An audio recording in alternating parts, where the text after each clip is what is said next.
Hey everybody, I'm Bill. I'm an alcoholic. It's good to be here. Thanks, Phil, for asking me. And he did drive me nuts that whole weekend. Has continued to do so since then as well. And I love it. I love your part of the world. I love you people. And so Phil told me that I could pick a topic and then just run with it. So I thought maybe I would actually do that. And I've thought about it a little bit, and I want to read you something from the Big Book. Some of you may have heard this before. It is easy to let up on the spiritual program of action and rest on our laurels. So in order to rest on our laurels, we actually have to have some. So if you stick around long enough, you'll probably get some laurels, which is called a past achievement. Right? So goal number one, get some laurels. We are headed for trouble if we do, for alcohol is a subtle foe. Well, I wonder about that. Is alcohol really the foe? Alcohol is just this liquid, right? I think maybe alcoholism could be a subtle foe. The way I think, the way I operate, that can screw me up and has done so in the past. We are not cured of alcoholism. That's kind of a sad thing. What we really have is a daily reprieve contingent on the maintenance of our spiritual condition. I underlined that. Evidently, these laurels that we've developed would include maybe some kind of a spiritual condition. Maybe when we got here, we didn't have one of those, and over time it has developed, and we developed a spiritual condition.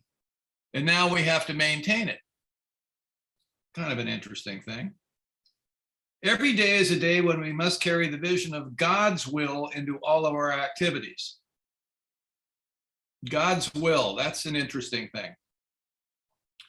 How can I best serve thee? Thy will, not mine, be done. These are thoughts which must go with us constantly. We can exercise our willpower along this line all we wish. It is the proper use of the will. So people will tell us that we need to smash our egos, that we need to step out of the way. And then this thing tells us that we have some will, which is an egoic thing.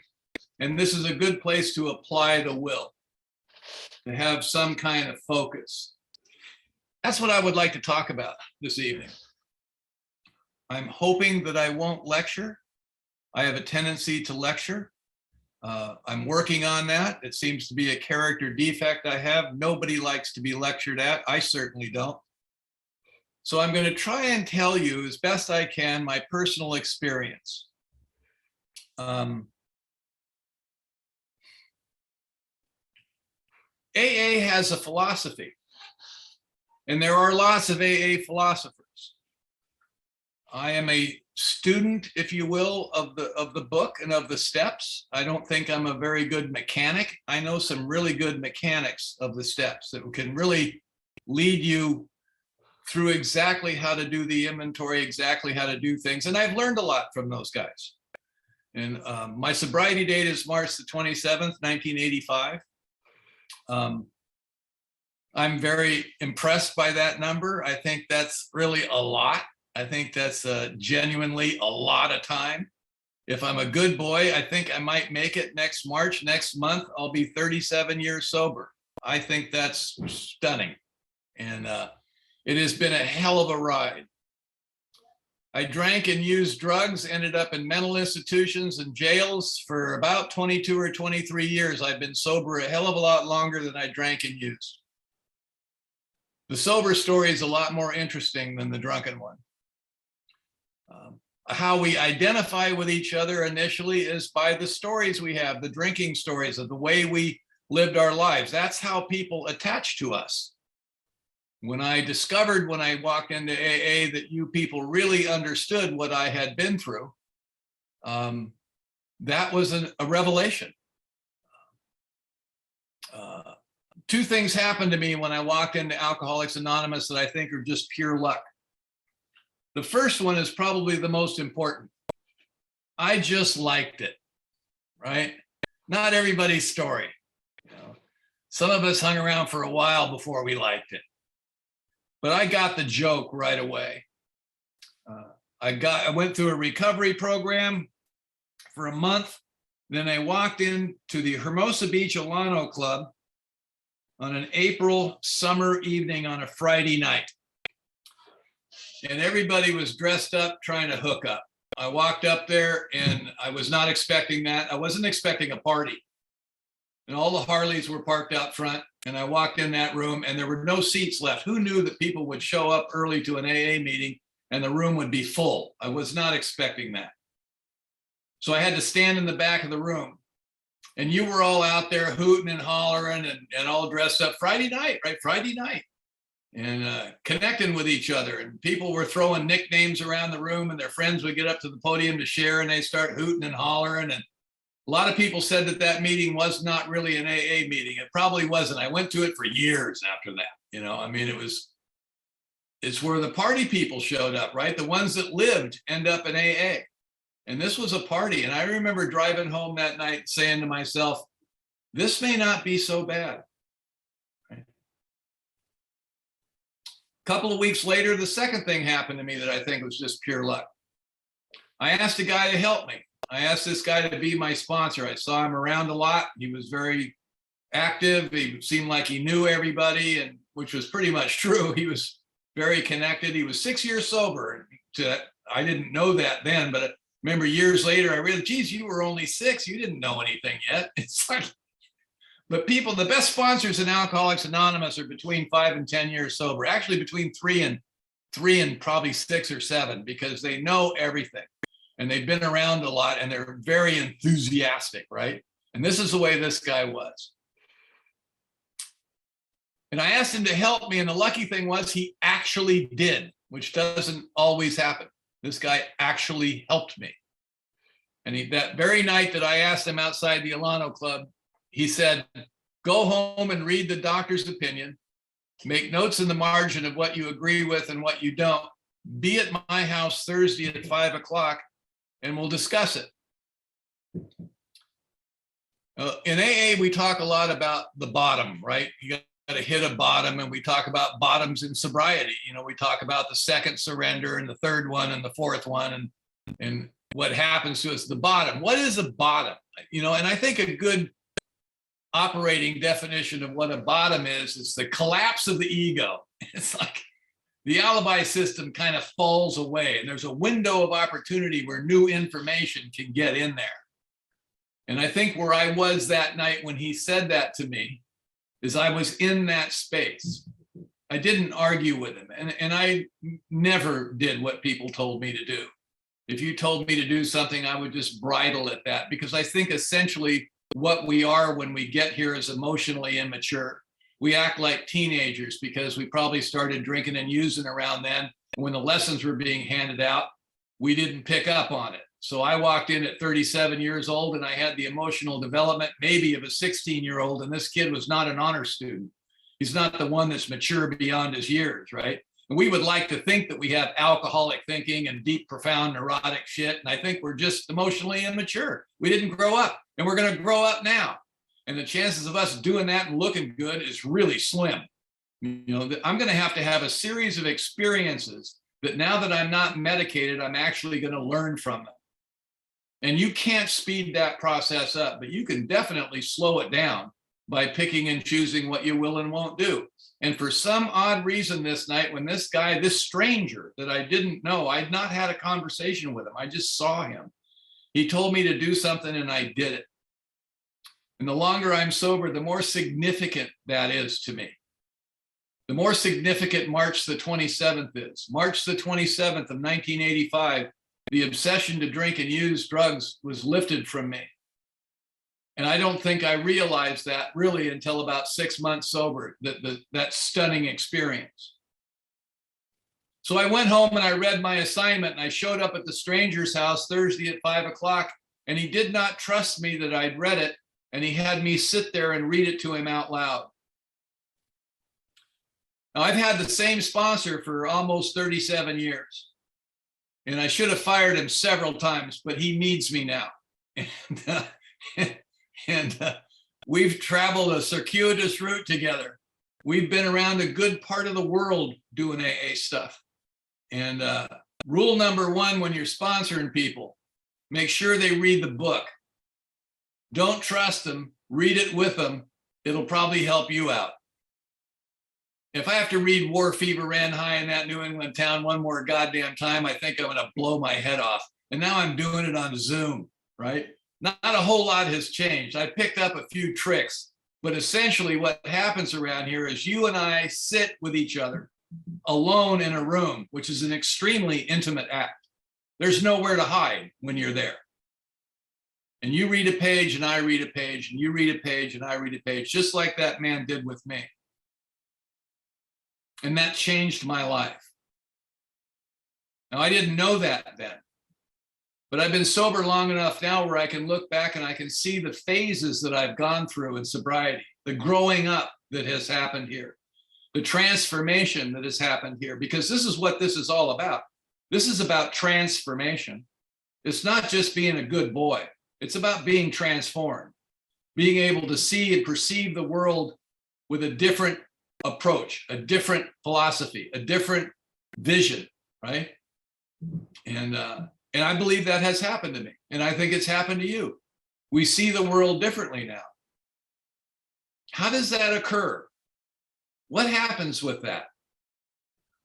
What is the spiritual condition? How do we get it? What actually happens that causes this transformation?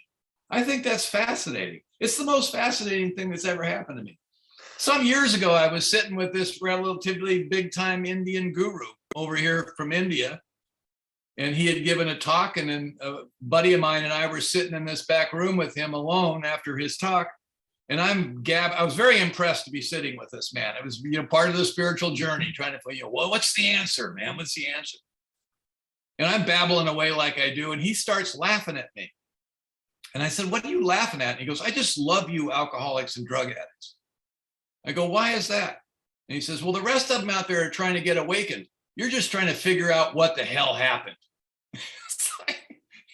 And essentially what he told me, he says, you've already got it. You just don't know it. You can't see it yet, but you've got it. And I think that happens to us here. We wake up. We wake up, all right? Sometimes we go back to sleep after we wake up, right? Some people go back out, but we wake up here. We talk cute things like my head popped out of my ass, That can be a shocking experience when that happens. So what's the first thing that they want to know from us when we walk in and we sit down with this guy and we're asking for help, and we actually sit down and he's going to try to help us now, right? This sponsor guy or whatever, he's trying to help me. What's the very first thing they want to know from us? The very first thing this guy wanted, we're reading the doctor's opinion, right? It describes alcoholism in there quite well, and he brought some things to my attention. We talked about it a little bit. He asked me, do you believe that you're powerless over drugs and alcohol? Now, for me, that was an easy answer because I was pretty beat up, man. I was hurt really bad physically. I was in bad shape. And 5 years ago, this month, 30 years sober, I had a liver transplant. It almost killed me at 30 years sober. Alcoholism almost killed me, hepatitis C and stuff. So when I walked in 85, I didn't have long to live, but I wasn't conscious of that. But I look back on it now, and I'd have been dead pretty quickly if I'd have kept doing what I was doing. And I got sober and I changed my habits and I got healthy and I lost 100 pounds and I got healthy and I warded it off for a long time. And then it almost killed me. So at that time I could look him and say, honestly, yes, I'm powerless. Well, 36 years later, I've yet to find anything I have any power over. They didn't tell us that it was everything, right? It's just, you'll even hear some people like, well, I handle this and they handle that. There's things that I have power over. Well, good luck. I'm glad, because I've yet to discover anything. The way I live my life is evidently what I believe is that things outside myself need to be different in order for me to be okay. So I assert myself and it doesn't change and I suffer, right? I talk to you incessantly about how if you were just a little bit different, the two of us would be a hell of a lot happier. And you absolutely insist upon living your own life, and it pisses me off at my core, right? So I think I've lost complete control over the geopolitical situation in the world. Look at it. It's like, 6-7 months ago, I turned the news off. I just had to turn it off because I don't live there. I'm powerless over all of that. And I form opinions and I struggle and things aren't going. I don't want the struggle anymore. I think I'm utterly powerless. I don't believe that lack of power is my dilemma. My real dilemma is I think I have power and I don't. And I keep banging my head against that wall. So if I can cop to the drugs and alcohol part, so I think the first pillar of spiritual condition, the spiritual condition we're building on, the very first pillar of it is powerlessness, the idea of powerlessness. Now, some of the paths that I've gone down, trying to find this God thing or understand it better, all of them, all the mystics talk about personal powerlessness, not just AA. They all talk about this. That if you want to stop the struggle, you've got to accept, you've got to turn things over. How do you do that? The end result of really grasping powerlessness is acceptance. It just happens. You can't work on acceptance. It's a powerless issue. I think I can control it. I think things should be different. I look out in the world and there's just something wrong, something unfair, something unjust that just isn't right. I do not accept the way things are and I suffer. If I can do the drugs and alcohol thing, then the second step becomes operational, doesn't it? It's the logical thought progression. Well, if I am powerless, then there must be something else out. If I'm going to get saved here, if I'm going to be okay, I have to have an open enough mind to be able to accept that there's other powers greater than me. Well, that's obvious. There's lots of powers out there that are greater than me. Gravity is a good one. The electrodynamic force is a good one. The electromagnetic force. There's lots of powers that are stronger than me, bigger than me. Alcoholics Anonymous is bigger than me. It's more powerful than I am. I think AA is a good God to have. I can look at that and I believe in it. I have faith in it because I believe in it because I watch it. I see it work. I see it happen, right? So the second step is just about being open-minded enough to just maybe it's not me. Maybe it's not me. All I really need to know about that is it's not me. Then the third step comes in. It says, well, the third step's interesting because it says that I'm going to make a decision to turn my life and will over to clearly what already has it anyway, right? I think it was nice of them to lead me to believe that I actually have some say in the matter. Well, I've been withholding myself from the totality of all things long enough. I'm going to acquiesce now and allow you to take me. Thank you very much. Where's my trophy, right? And we have these long, windy discussions about the difference between my will and God's will, as if that's a mystery, right? Well, my little ego loves the idea of us having a battle of wills with the power that drives the entire universe, And what is God's will? Well, clearly what God's will is, it seems to me, is what's happening right now.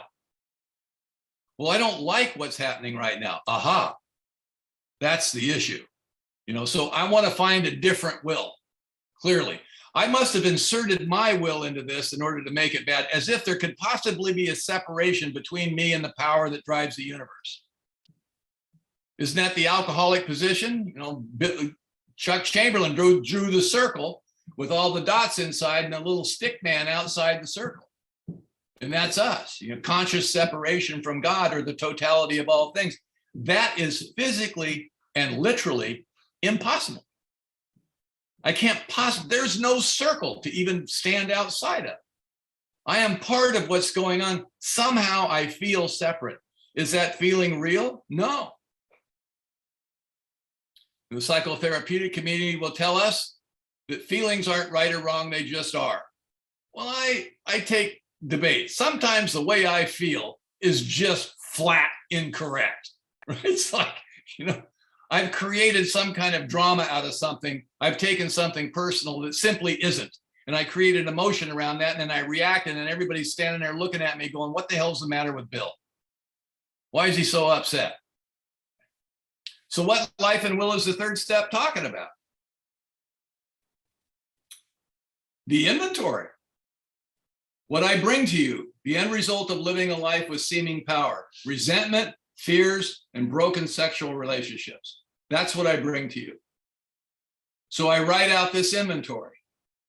And then I do a fifth step. At 6 months sober, I did a fifth step with this sponsor. And I had one of those experiences that we talk about. I had one of those experiences. And what it was is after I came home from writing that fifth step, doing that fifth step, and I walked in the front door of my house, I realized, my God, it's going to be like this now. Evidently, the old life, whatever that was, is over. That's remarkable, right? That's a spiritual experience. My life changed dramatically. On March the 27th, 1985, at 6 months sober, I was 6 months sober. I hadn't been 6 months sober or anything like that since I was 14 or 15 years old. That's a shock to the system. Remember that? Remember walking around, everybody's looking at you and talking behind your back, and you walk into these rooms, these strangers in there, and you want to share, but you're afraid to raise your hand. And everywhere I was uncomfortable, right? I didn't understand where I was. I didn't know the rules. It was a raw experience. But it was stunning. After that fifth step, I became part of what was going on around here. I had actually done something. I believe when we do a fifth step is when we really join up. You know, prior to that, we're just going to class. Now we took a test and we passed, right? The inventory is important enough to do poorly because you can always do another one. It's like getting it done. And what's the lesson? What do we learn in the inventory process? I believe it's the second pillar of spiritual condition. I have to stop blaming other people and institutions for my problems. High school is over, right? And what you're talking about when you're telling me that, when I'm having that experience, is this is a large part of my personality, of who I am as a person, is who I hate, what I'm afraid of, and the drama of the relationships in my life. That's me. This is what I exist on. And this is beginning to fall apart. My first inventory was the entire federal government, and specifically the Department of Motor Vehicles. Who the hell are they to tell me whether I can drive or not, right?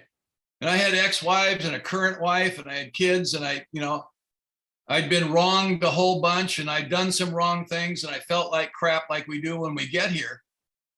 And now you're telling me that I have to stop the blaming. Because what are we looking for in that inventory? Well, the guy that I did it with said that there were 4 columns. And the 4th column of that resentment list is what are my faults and mistakes?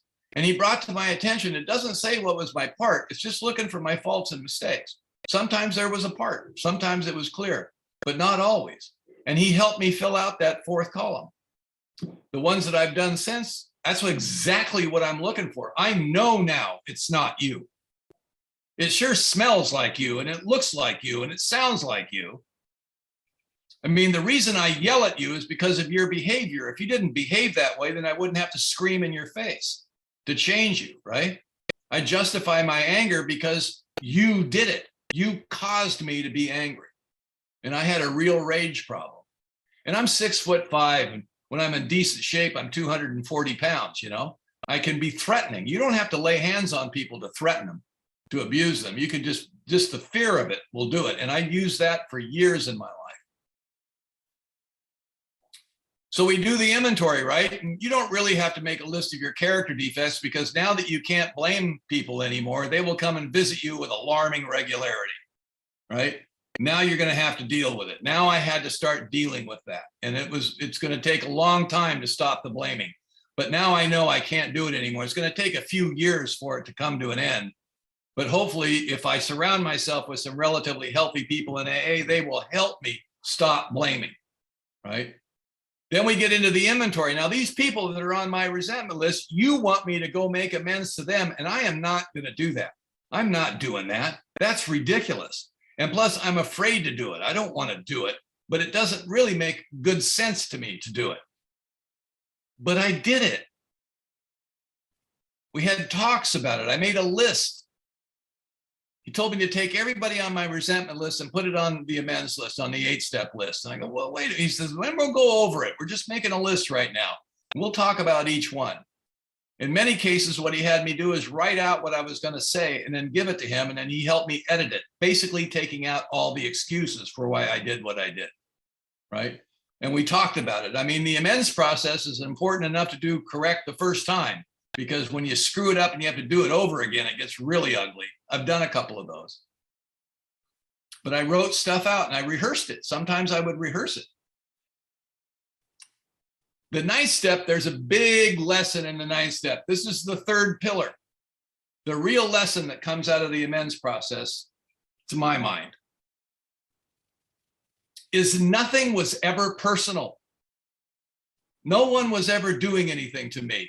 They were just doing what they do, and I happened to be in the blast radius of their behavior.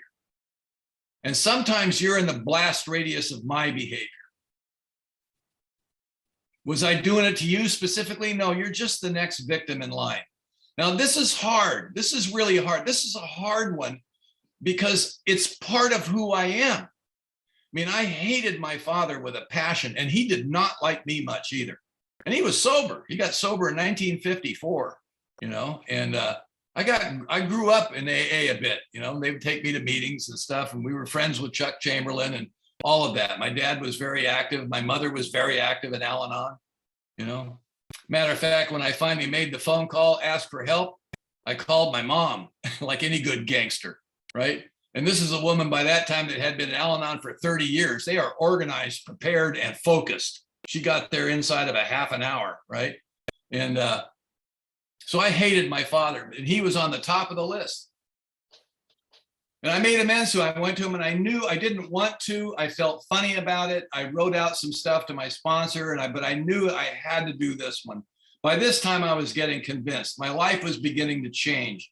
Things were coming back together, and I knew that I had to do this.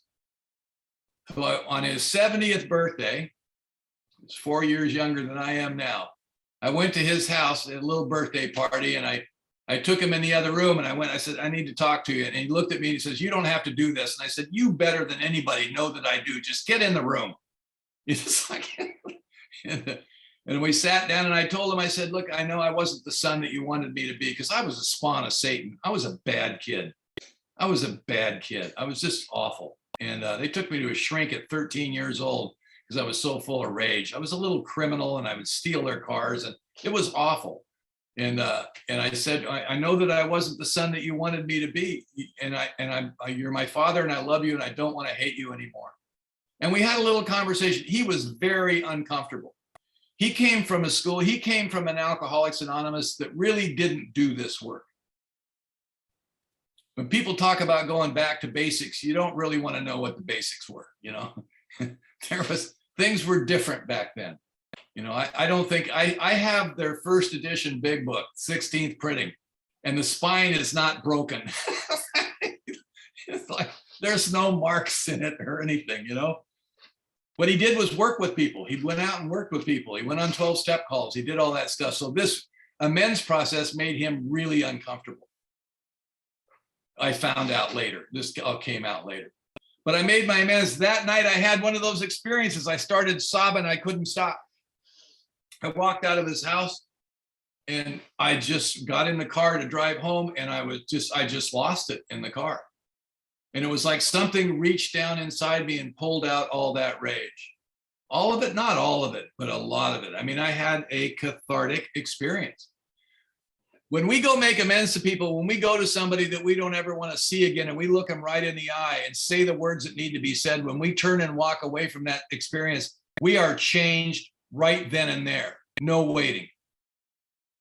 It takes us a while to realize that, but that changed me as a person.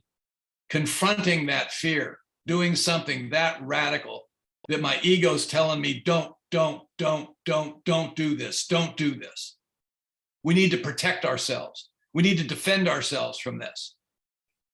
You know, there's a big push to not do this that comes from me internally. And when we confront that and go do it, when we turn and walk away from that, something dies inside of us.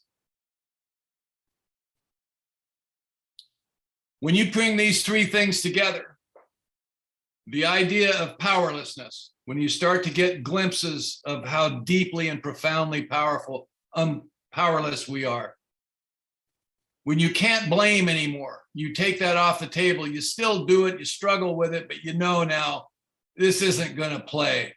This isn't going to work for me. And then you combine where all the resentments you had, you realize none of it was ever personal. This is the collapse of the egoic structure of who we think we are.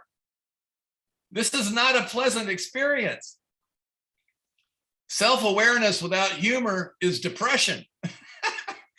When you sit there and you realize, my God, it's me. It's me. This isn't fun. Lots of people run away from this. And I get it. I've run away from it before. I don't want to own it all. I don't want to do that. 1 through 9 is about 10% of the program. It's not the work. It's the bare minimum. It's Sober 101. It's the first semester. It's 10% at most. 10, 11, and 12 is 90%. 10, 11, and 12 is the work. That's the work that they're always talking about, in my mind. That's where we live. The 10th step is the 4th pillar. What's the 4th pillar? Self-awareness is compared to self-obsession, where you develop the ability to actually watch yourself move through life. Not focused on, not analyzing it, not just being the observer, right? Just looking, not judging. No judgment, just looking at it, watching it happen, like watching a movie. 10th step is about making amends in the present moment. I step on your foot, I turn around and I say, I'm sorry. I don't have to go down to the club, share about it at the noon meeting, write 3 pages of inventory, talk to my sponsor, chase you down 3 weeks later and make amends. I get it. It's me. I get it. The ego doesn't like that. The ego doesn't like to admit that it's wrong because it feels that if it admits it's wrong, then it's not good. It's not okay. I'm not okay. If I'm wrong, I'm not okay. And I think what we learn on the spiritual path is that you can be wrong about something and still be okay. I can look you in the eye and go, I was wrong. I shouldn't have said that to you. I was wrong. Now that's been hard for me. It's still hard for me, especially with my wife. I don't like losing points, you know, but I get it. If I'm wrong, I'm still okay. So the 10th step is about making amends in the present moment, really being able to see what's going on. In the 11th step, you can actually watch yourself think. In meditation, you can sit quietly, take some deep breaths and get some oxygen to the brain, right?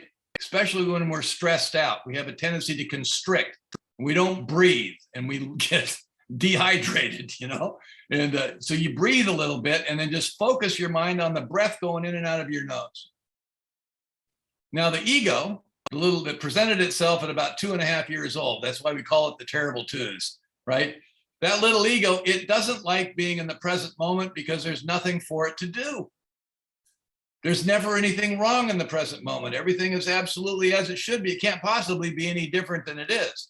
The evidence is astounding that things are just as they are, right? So it will wander away from the breath because it doesn't like being there, right? It wants to be in the future or in the past where it can work on stuff. Not always negative, but there's nothing for it to do in the present moment.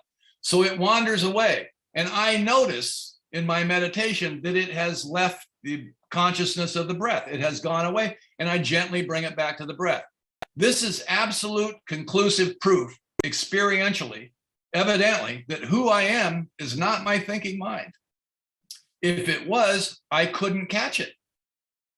So there's a separation. There's something else inside of me, in my consciousness, that's other than the thinking process that goes on. This is a stunning revelation.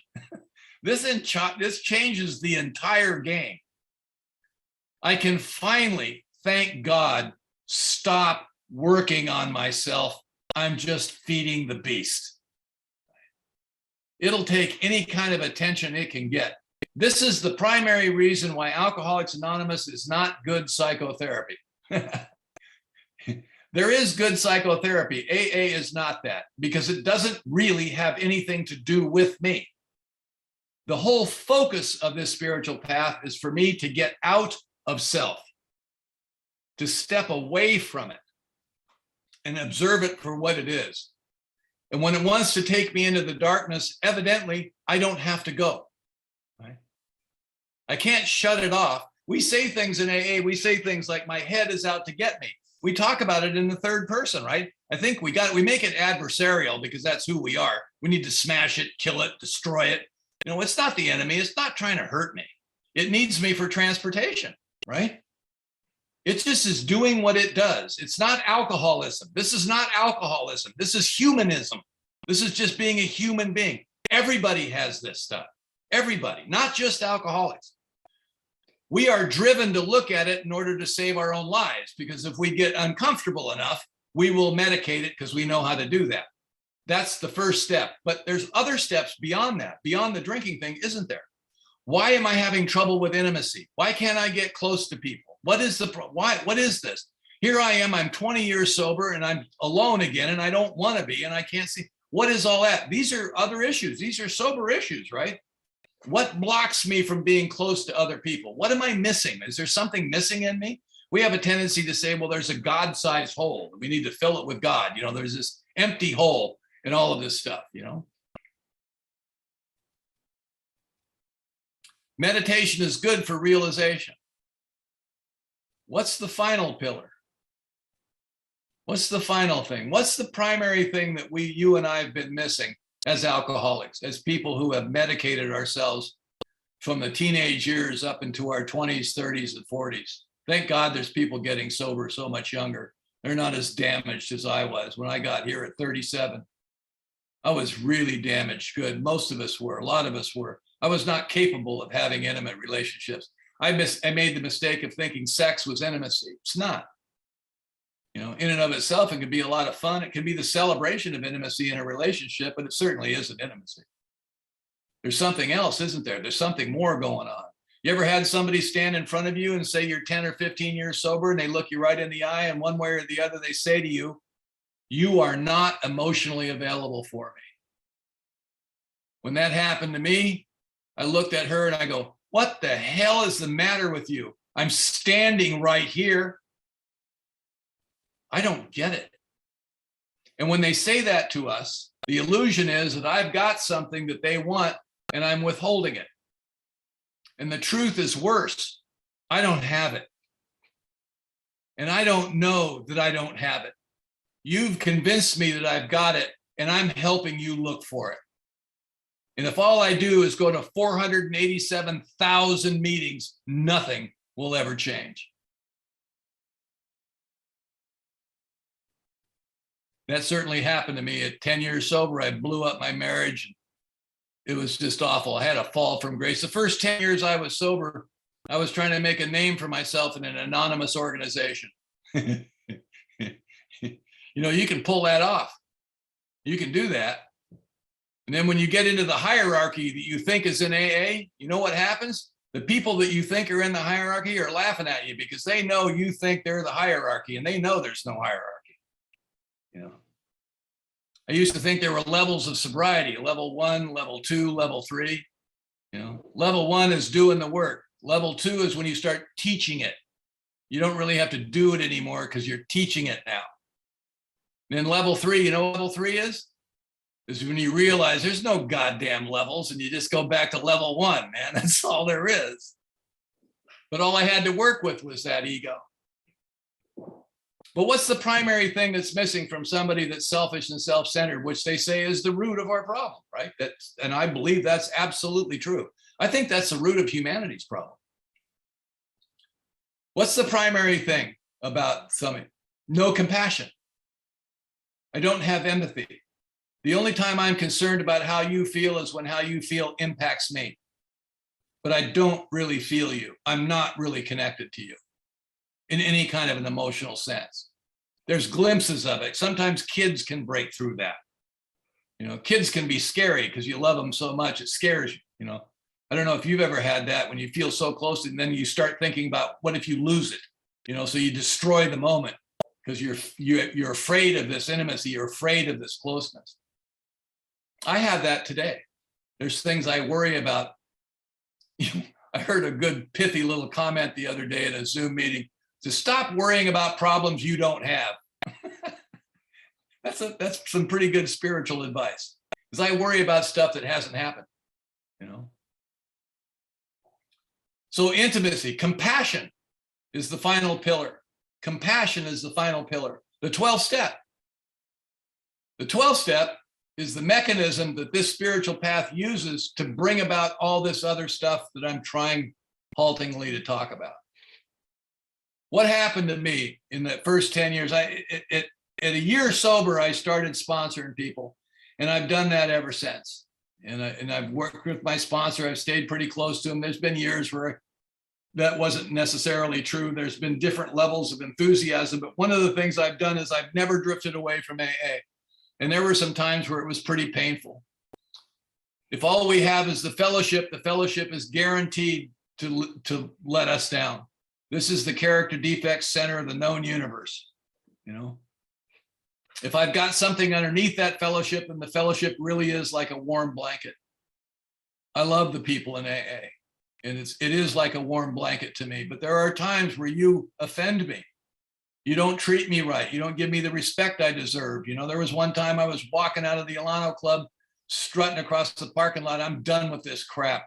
And I stopped. It was at night, and I stopped, and the small voice came to me and said, "Where are you going, Bill?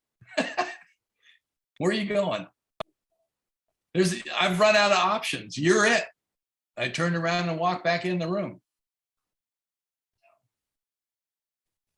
Compassion. I started sponsoring you, and I was all driven by ego. I'm looking for devotees. You know, I'm all caught up in myself. And am I conscious of that? Not really. I mean, later, of course, yes. But at the time, I'm just doing what I do. I'm just being who I am, right? Nothing's personal. I'm just being Bill, right? And I'm doing this. But something happened in that first 10 years. Something happened. And what happened is I fell in love with you.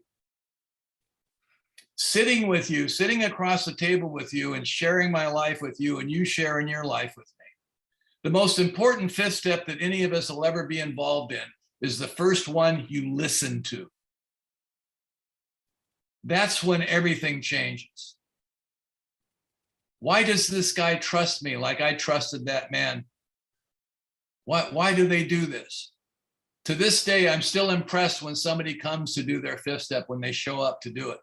It's impressive. I mean, this is a leap of faith that this guy has taken. This is a big deal. And every time he does one, I do one vicariously through him. You know, have you ever talked to somebody and heard something come out of your mouth that you didn't know you knew?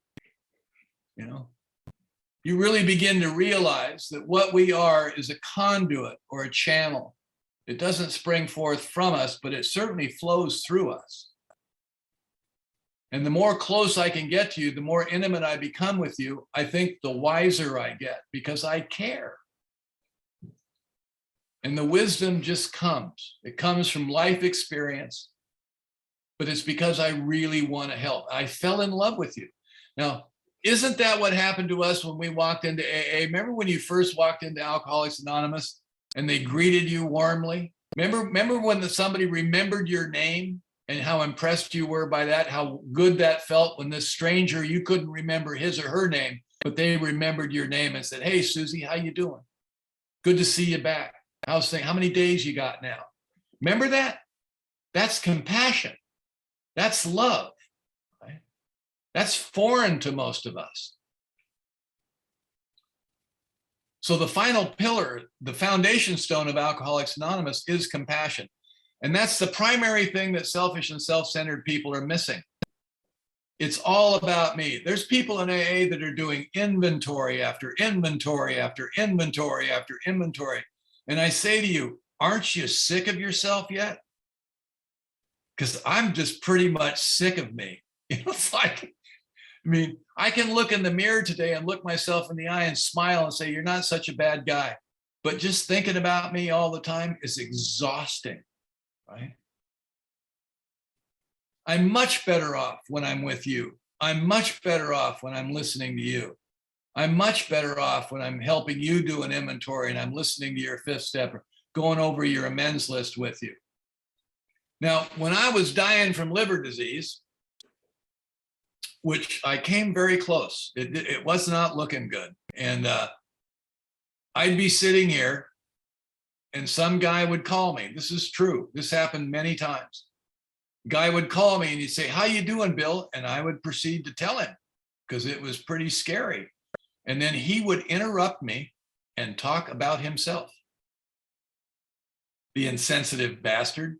Now I'm not feeling sorry for myself. I've got a resentment towards you because you really don't care about me. It's like, and I believe that's how it works, isn't it? Isn't that how it works? When two people come together, not just one is helped, right? When you do an inventory, I do one. For 20 years, I took small groups through the steps and I would update my inventory, actually write some stuff down. And I can say to you today that I really don't have many resentments at all that I can think of today. There are people that I avoid. But something has happened to me in the transformation where I realize that your opinion of me says much more about who you are than it does me. And my opinion of you says much more about me than it does you. The reverse is true. And I can actually watch myself. I'll see some strange guy walk into a room and I will pigeonhole him. Oh, he's one of those. And today what happens is I just laugh at it because it never goes away. But I just see it for what it is now. And I don't have to go where it wants me to go. I have no idea who that guy is. But yet this mechanism here will judge. It's constantly judging. It's evaluating things. You'll look at me funny and I go, what does he mean by that? You know, and then I'll create a scenario about what's going on because I'm a mind reader, right? And it never goes away, but I just don't have to go where it wants me to go today. I would like to leave you with this one final thought because I think my time's up now. It's almost the hour. They say here that you got to give it away to keep it. I don't think that's really the case. I understand what they mean by that. But I think what the real truth is you have to give it away to even get it. That's how you get it. That's what we're looking, that's where the transformation really happens. I mean, when this pandemic hit, I didn't want this. I didn't want to lose the meetings. And then we got Zoom. And I wasn't really against it because it's all we had. A lot of people wouldn't do it. But I believe what Zoom has done is given the world more access to Alcoholics Anonymous than it has ever had. I'm doing workshops in Russia every month, in Tehran. It's unbelievable. And the message that comes out of the United States is being spread all over the world. And people are hungry for this. They're hungry for it. This has been a net positive event. So my job is to go along with what is. And I think I'm better armed to do that today than I've ever been in my life. Still a struggle. But all is well. They asked the Dalai Lama, what's the ultimate spiritual truth? And he said, all is well. Then he pauses and let you think of it. And he says it really slowly. All is well. I have trouble with that, but I believe that's true. I have faith in that. Alan Watts said that true faith is not knowing and having that be okay. It isn't having faith that your belief mechanism is correct. It's having no belief mechanism at all and having that be okay, that everything is as it should be. Thank you very much for letting me share.